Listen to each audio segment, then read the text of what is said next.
Eu fiquei ali conversando com o pessoal do Aeros e como o pronunciamento que faz tem a ver com eles, eu quero que eles sintam esse pronunciamento como se fosse uma homenagem à luta de vocês que hoje estão retornando, hoje, amanhã, para as suas casas, mas que voltarão o dia 22 na perspectiva de até lá nós termos o acordo. Pois bem, na próxima semana nós vamos celebrar a Páscoa. Senti vontade de falar um pouco sobre esse tema, que é universal, atual e inspirador. Tempo de renovação. Lembrando dessa vigília de 30 dias que vocês fizeram em época de Quaresma. O termo Páscoa significa passagem. Tem origem no termo hebraico Pesach. Conforme consta da Bíblia, a Páscoa, no Primeiro ou Antigo Testamento, tem a finalidade de celebrar a passagem de Deus que libertou o povo de Israel da escravidão do Egito.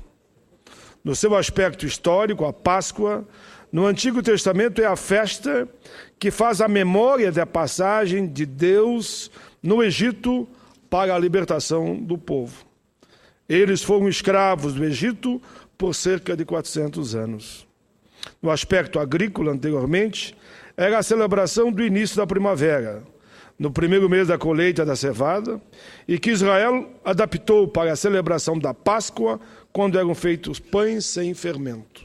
Segundo a Bíblia, Jesus participou de várias celebrações pascuais. Ele teria sido levado por seus pais, José e Maria, quando tinha 12 anos, para lembrar a Páscoa. E teria participado sempre nos anos seguintes. No Segundo ou Novo Testamento, a Páscoa pontua a passagem da morte para a vida. Os 40 dias, vocês completam hoje 30 dias. Os 40 dias que precedem a Semana Santa, é a Páscoa, período conhecido como Quaresma, lembra os 40 dias que Jesus ficou no deserto.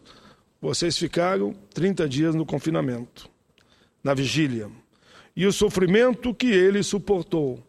E eu calculei, vocês dormindo no chão e comendo fruta, pão, banana, pizza de vez em quando. Enfim, a Sexta-feira Santa é o dia em que os cristãos celebram a morte de Jesus na cruz. O domingo de Páscoa que se aproxima celebra a ressurreição de Jesus. Ele faz a sua passagem da morte para a vida plena, e é quando acontece sua primeira aparição entre seus discípulos. A Páscoa, portanto, é a vitória de Deus sobre tudo o que fere e mata a vida. É a vitória contra a maldade, contra a injustiça. Aí eu me lembrei de novo de vocês, que perseguem somente a justiça. Eu penso que deveríamos aproveitar a chegada da Semana Santa para uma avaliação profunda sobre o tema injustiça.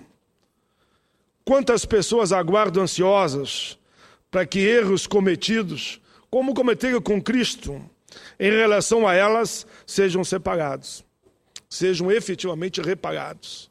Cristo, o mundo hoje embala, canta, reza, reconhece a sua liderança independente, até de religião. E aí? E o pessoal do Aeros? Como é que vocês se sentem? Está aqui escrito. Vocês querem somente a justiça. Que esse clima de Páscoa ajude nessa caminhada do entendimento, do acordo, que a energia do universo, lá, do Senhor Deus, ajude os poderes constituídos a caminhar para o acordo mediante a decisão do Supremo. Espero também que o próprio fator, a gente caminhe para uma saída e que haja uma política definitiva para os aposentados. Enfim, que a Páscoa simbolize a caminhada para a justiça.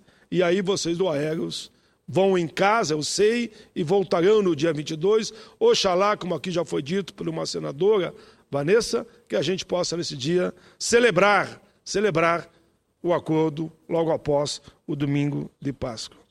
Espero que os sentimentos, a energia dessa semana, dessa data, do fim da Quaresma, sensibilizem todos na linha da justiça, pois esse caso é o símbolo de uma injustiça.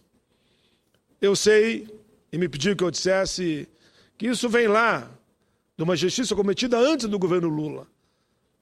Mas nós temos, como governo, responder à situação no momento.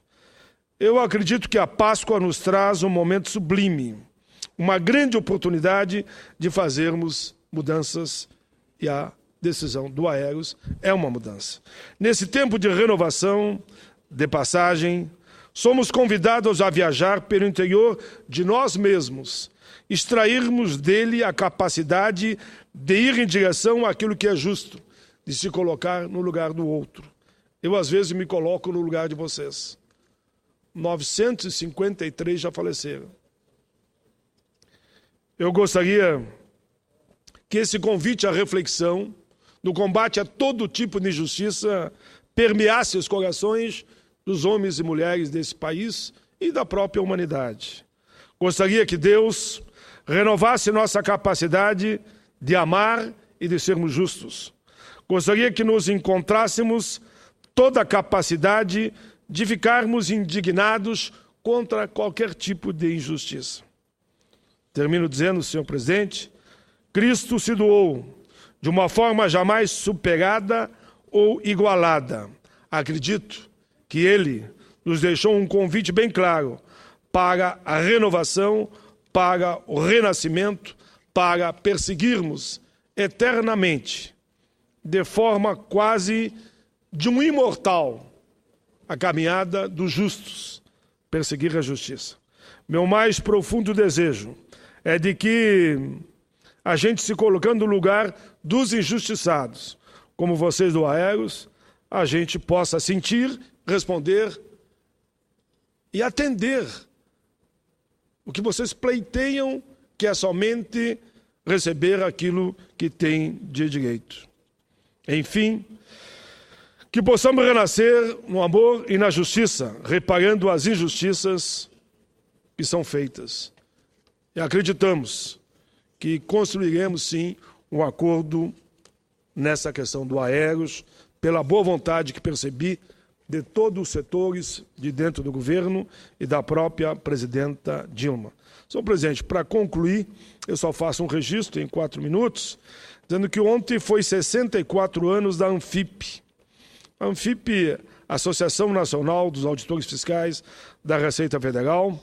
Eu não pude ir no jantar deles de ontem, fiquei um pouco aqui no Aeros, mas depois tive também um compromisso com o movimento sindical, que falamos também da questão do Aeros.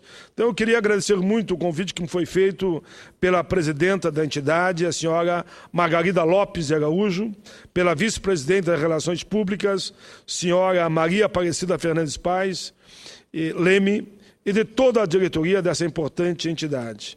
A ANFIP é uma entidade sindical que muito orgulha toda a categoria, das mais variadas áreas, porque a ANFIP não se dedica somente em falar do seu trabalho dos auditores fiscais, mas também de subsidiar o bom debate que travamos aqui no Congresso e na sociedade, por exemplo, sobre a questão da Previdência.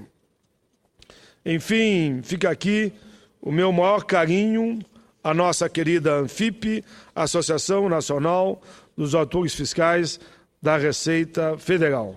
64 anos de uma história bonita, tanto para a categoria especificamente, mas também subsidiando os trabalhadores no bom debate em relação, principalmente, onde eu mais me liguei, na questão da nossa Previdência Pública. Era isso, senhor presidente, agradeço a Vossa Excelência, e na certeza de que eu termino dizendo que vou entregar a carta que vocês me pediram do Aeros, em mãos à presidenta, hoje às 18 horas, e tenho certeza que essa carta, que é uma carta sensível, reconhecem que não é o governo Lula nem Dilma os responsáveis pela quebra do Fundo Aéreos, mas que, ao mesmo tempo, pedem que se cumpra a decisão do Supremo Tribunal Federal e que seja assegurado, então, a devida indenização